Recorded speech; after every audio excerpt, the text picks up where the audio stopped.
আমার রান্না কমপ্লিট। ভাত নিয়ে বসে পড়েছি আর হলো মটন নিয়ে বসে পড়েছি।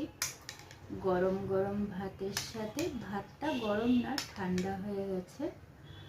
আর হলো নিজের হাতে রান্না করা মটন, খেয়ে দেখি কীরকম হয়েছে। তোমরা এভাবে রান্না করে দেখতে পারো, খুব তাড়াতাড়ি হয় আর খুব ভালো। পেঁপে দিলে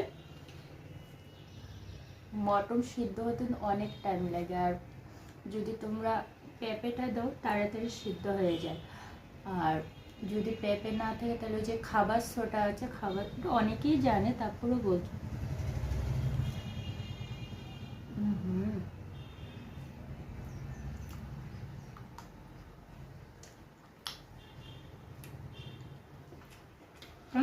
তো এই ছিল আমার আজকের মটন রান্নার রেসিপি।